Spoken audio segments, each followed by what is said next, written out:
Tiga restitusi yang saya tampilkan ya. Pak Ibu kalian, Anak-anak, kalian tahu tidak kenapa Ibu panggil kalian ke sini? Tahu karena kami tadi bertengkar. Oh, tadi kalian bertengkar.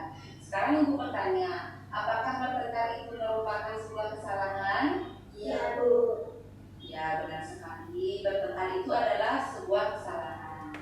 Dulu Ibu juga pernah melakukan hal yang sama. Sekarang mari kita bersama-sama mencari solusi dari permasalahan yang tadi ya. Anak-anak, Ibu yakin kalian pasti punya alasan kenapa kalian tadi bertengkar. Apa alasannya? Ganes, apa tadi alasannya Ganes bertengkar dengan Angel? Tadi mau minum satu tapi tidak dikasih sama dia, Bu. Tidak dikasih sama Angel ya. Ya, bertengkar itu adalah perbuatan yang tidak baik. Bertengkar itu dapat merugikan kalian nanti ya. Apakah kalian masih ingat keyakinan kelas yang sudah kita buat bersama? Masih, Bu. Masih. Coba sebutkan salah satunya. Hidup rukun, saling berbagi dan memaafkan, Bu. Ya, itu kalian tahu. Ada hidup rukun dan saling berbagi ya, dan memaafkan. Sekarang, apa yang akan kalian lakukan terhadap permasalahan yang kalian hadapi hari ini? Minta maaf. Saling memaafkan. Saling memaafkan ya. Silakan sekarang kalian minta maaf dulu. Sudah? Ya, sekarang Ibu bertanya, apa yang akan kalian lakukan untuk melaksanakan keyakinan kelas? Ya, harus ikut dengan teman-teman. Bisa? Saya saling berbagi dan hidup rukun. Ya, bagus sekali ya. Jadi solusi-solusi yang kalian tawarkan itu sudah sangat bagus. Ibu harap besok-besok kalian selalu melaksanakan keyakinan kelas yang sudah kita sepakati bersama. Bisa? Bisa. Bisa. Besok-besok jangan diulangi lagi ya perbuatan itu ya. Baik, Bu. nah itu tadi adalah penerapan posisi kontrol sebagai apa ya? Sebagai manajer dan penerapan segitiga restitusi ya. Jadi sebagai guru itu jangan mengejat siswa dulu kamu salah gitu, tapi biarkan siswanya itu menyadari kesalahannya sendiri, kemudian solusi apa yang dia ambil untuk dijadikan konsekuensi sesuai dengan keyakinan kelas yang sudah disepakati ya. Jadi tadi dua itu adalah praktik baik dari saya dan Bu Novi. Satu dari SD Braban, 3 Braban, dan satu dari SD Negeri 2 Belalang ya.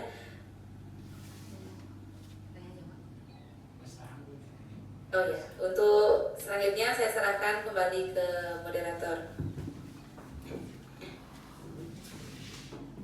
Baik Bapak Ibu, itu tadi pemaparan dari 3 calon guru penggerak kita mengenai diseminasi budaya positif. Jadi saya harapkan atau kita semua harapkan apa yang sudah kita dapatkan hari ini sangat bermanfaat untuk kita semua sebagai seorang guru, dan tentunya dapat menerapkan hal tersebut nanti di sekolah kita masing-masing ya. Jadi jangan hanya sekedar masuk ke telinga tapi tidak dilaksanakan di sekolah. Itu Bapak Ibu ya. Sekarang saya lihat dari tarik wajahnya tegang gitu. Sekarang mari kita berdiri dulu semuanya. Kita renggangkan badan kita dulu. Semuanya baik Bapak Ibu, kita regangkan. Nah sekarang saya ingin kalian coba senyum dulu. Senyum yang lebar. Senyum yang lebar, giginya boleh diperlihatkan Bapak Ibu ya. Yang penting sudah sikat gigi semuanya ya. Nah sekarang coba senyum.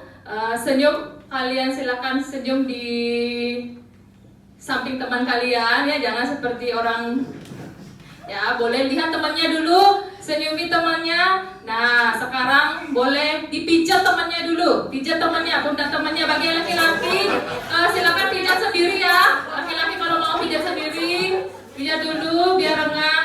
Ya, biar nggak tegang semuanya. Silakan dipijat. Ya, yang kuat tenaganya pelan-pelankan sedikit ya. Bagi teman-teman nanti pulang sakit badan ya, kasihan ya. Nah sekarang silakan. Sudah ini dah. Sudah enakan? Dan tadi kita duduk ya, sudah enakan? Sudah, sekarang silakan duduk kembali. Ya? Oh, perutnya kurang enak. Ya, nanti tunggu sebentar lagi kita selesai. Ya. Nah, sekarang kita lanjutkan ke sesi tanya jawab. Jadi saya persilakan kepada teman-teman guru sekalian jika ingin bertanya atau belum ada yang dimengerti, paham, silakan dipertanyakan. Saya berikan kesempatan.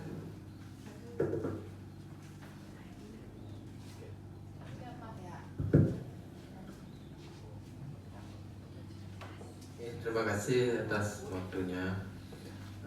Di sini yang mau tanya, adakah hubungan antara disiplin dengan kebiasaan murid?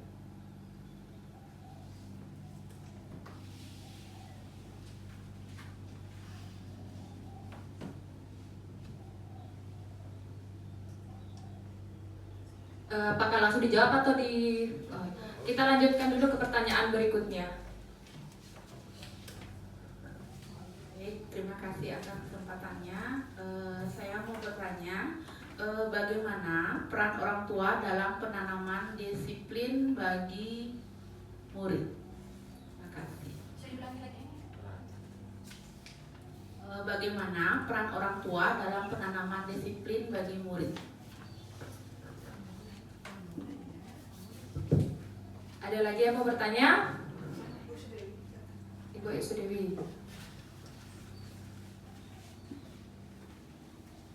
Mohon izinnya, terima kasih. Pertanyaan dari saya, pemberian hukuman dengan hal yang positif seperti membaca atau membersihkan halaman sekolah itu apakah dapat meningkatkan disiplin anak? Ya, itu saja pertanyaannya. Terima kasih.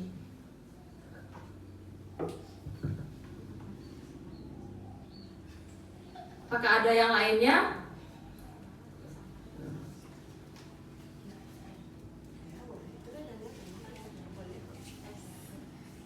Saya mau bertanya, apakah hukuman itu sama dengan sanksi? Terima kasih. Ada yang lainnya?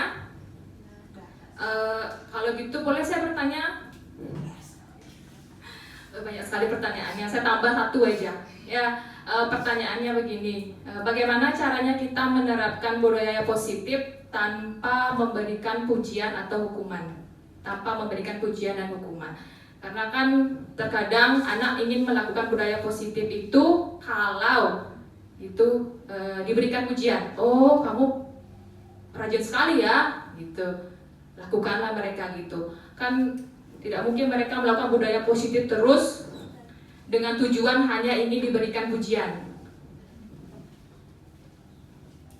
Baik, silakan.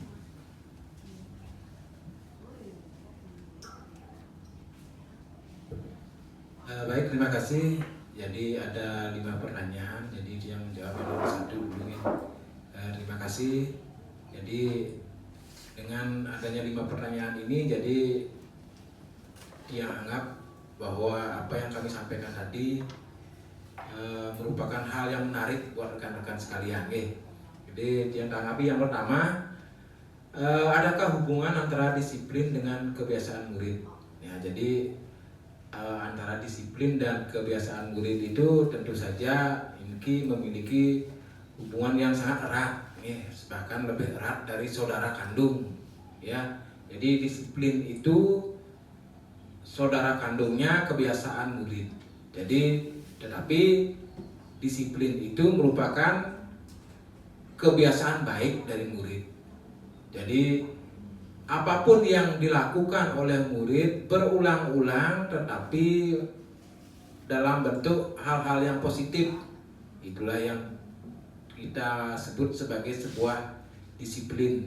Sedangkan yang kebiasaan-kebiasaan negatifnya itu berarti itu bertentangan dengan nilai disiplin. Jadi itu secara singkat yang jawab bahwa hubungannya seperti itu. Jadi kebiasaan baik itu merupakan sebuah disiplin. Kemudian yang kedua, bagaimana peran orang tua dalam penanaman disiplin bagi murid. Jadi tentu saja orang tua itu memiliki peran yang sangat sentral. Karena bagaimanapun murid itu memiliki waktu yang lebih banyak di rumah. Di sekolah mereka cuma belajar 4,5 jam. sedangkan sisa 24 jam itu mereka ada di rumah. Sehingga peran orang tua itu menjadi sangat sentral bagi penanaman disiplin bagi murid. Kita harus melakukan kerjasama juga dengan orang tua, sehingga apa yang kita tanamkan, apa yang kita biasakan di sekolah akan berlanjut di rumah. Sehingga ini saling mendukung. Apa yang kita berikan di sekolah dilanjutkan di rumah oleh orang tuanya. Nih, demikian yang bisa dia sampaikan menjawab peran orang tua tadi. Nih, nanti mungkin ada tambahan lagi. Yang beri kesempatan dulu ke rekan yang lain untuk menjawab 3 pertanyaan ini. Pertanyaan yang ketiga, siapa yang akan menjawab? Terima kasih atas kesempatannya. Dia akan mencoba untuk menjawab pertanyaan yang ketiga. Pemberian hukuman apakah dapat meningkatkan disiplin anak? Kalau menurut Tiang, pemberian hukuman itu tidak akan dapat meningkatkan kedisiplinan anak. Mengapa demikian? Malah kita akan membunuh karakter dari anak tersebut.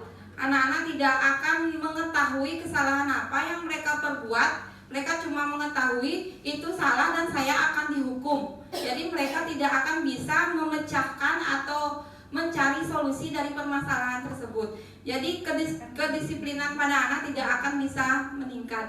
Menurut saya seperti itu. Ada tambahan dari Bu Novita atau Pak Man mungkin? Untuk pertanyaan yang keempat, apakah hukuman sama dengan sanksi? Hukuman itu sama dengan sanksi.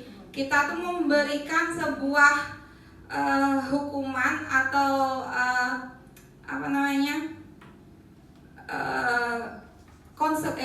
bukan konsekuensi jadinya ya, hukuman terhadap kesalahannya dia. Hukuman sama sanksi itu kalau menurut Tiang itu sama. Hukuman itu bersifat membunuh karakter peserta didik. Jadi mereka itu tidak akan mengetahui bagaimana cara menyelesaikan masalahnya tersebut, atau mereka tidak tahu apa kesalahan apa yang mereka lakukan. Oke, untuk pertanyaan nomor 5, Ibu Novita. Baik, saya akan menjawab pertanyaan dari Bu Ayu Warang. Bagaimana penerapan budaya positif tanpa memberikan pujian dan hukuman? Untuk yang pertama itu caranya kita sebagai guru sebagai teladan dulu. Itu salah satu caranya. Bagaimana kita menjadi teladan di sekolah agar bisa ditiru oleh siswa atau murid-murid kita. Contohnya saja, kalau ada sampah plastik misalnya yang berserakan di halaman, itu kan termasuk budaya positif. Tanpa nyuruh murid pun kita lakukan dulu, pungut sampahnya, buang ke tempat sampah. Nanti itu akan dilihat oleh siswa. Nah, nanti siswa itu akan berpikir, oh ibu gurunya kalau dia melihat sampah plastik, sampahnya diambil kemudian dibuang di tempat sampah. Di sana dia akan menyadari kalau ada menemukan sampah plastik, berarti dia harus memungutnya dan membuangnya ke tempat sampah. Kemudian gini juga, senyum, salam, sapa, sopan santun. Jangan kita sebagai guru baru ketemu anak-anak harus siswanya dulu yang menyapa kita, jangan. Jadi usahakan kalau sudah sampai di sekolah ketemu siswa, pagi nak, gitu, senyum. Tadi udah sarapan, gitu, ramah. Jadilah sebagai guru yang ramah. Otomatis nanti kalau kita sudah penuh senyuman, habis itu bahagia ke sekolah, itu juga akan berdampak kepada siswanya. Jadi tanpa memberikan pujian dan hukuman pun, penerapan budaya positif juga bisa dijalankan dengan cara menjadi tauladan yang baik untuk siswa-siswa kita. Tidak hanya untuk siswa, kita juga harus menjadi teladan yang baik untuk rekan-rekan yang lainnya. Seperti itu jawaban dari saya. Terima kasih. Terima kasih atas tanggapan dari rekan-rekan pemateri. Dia tambahkan sedikit tentang hukuman dan sanksi. Ya, memang benar. Kalau menurut Tiang juga hukuman dan sanksi itu hampir sama, cuma sanksi itu merupakan awal dari sebuah hukuman, ya, karena hukuman itu lahir dari sebuah proses hukum. Jadi ada sesuatu tata tertib yang dilanggar, ada aturan yang dilanggar, sedangkan kalau sanksi itu berhubungan dengan pelanggaran di norma. Jadi bisa jadi hukuman itu diberikan oleh seseorang dengan terlihat dalam bentuk verbal ataukah dalam bentuk tindakan. Tetapi kalau sanksi bisa jadi dia tidak dalam bentuk keduanya, ya, tidak verbal, tidak fisik. Misalnya kalau diberikan sanksi, umpamanya ada seorang anak yang sering mengganggu temannya, sanksinya dia tidak diajak bermain, jadi tidak verbal, dia tidak diberikan perbuatan apapun, tidak diberikan secara fisik, tapi dia akan merasa dirinya dijauhi. Nah, itu yang namanya sanksi. Oke, Amerika yang bisa kami tanggapi, mungkin ada tambahan lagi atau ada pertanyaan lagi atau kita cukupkan? Ya, silakan. Sedikit menanggapi, Pak. Oke. Pertanyaan dari Ibu Esa, jadi bagaimana peran orang tua dalam penanaman disiplin bagi murid? Ya, kita tahu kan kalau penanaman disiplin tidak hanya kita lakukan sebagai seorang guru, kita pun juga sebagai orang tua perlu menanamkan disiplin sejak dini. Jadi kadang-kadang kita banyak sekali menemukan kasus di sekolah, contohnya membuang sampah. Mungkin anak-anak itu kebiasaan di rumahnya membuang sampah sembarangan. Terus orang tuanya tidak memberikan sanksi atau hukuman gitu. Jadi mereka itu sama jadinya. Sikap mereka di sekolah itu sama dengan di rumah. Jadi saya juga sependapat dengan tadi jawaban dari Ibu Novi, bahwa kita sebagai seorang guru harusnya memberi contoh terlebih dahulu. Misalnya kalau ada sampah berserakan kita ambil. Jadi anak-anak itu akan terbiasa melakukan hal-hal seperti itu, dengan harapan tentu saja dapat meningkatkanlah disiplin mereka. Ya, itu saja. Terima kasih. Jadi harus ada dukungan juga dari orang tua, guru, dan juga lingkungan. Karena itu 3 faktor yang menurut saya sangat mendukung sekali dari peningkatan disiplin siswa terutama. Ya, sekian, terima kasih.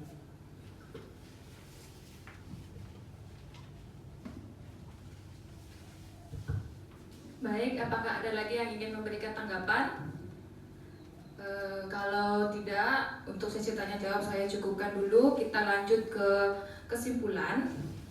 Baik, apakah dari pemateri atau dari peserta yang akan memberikan kesimpulan?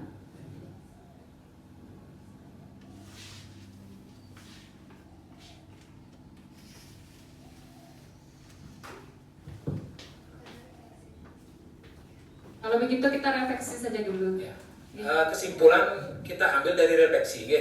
Jadi apa yang kita dapatkan tadi, apa yang kami sampaikan tadi, ini akan tercermin dalam hasil refleksi.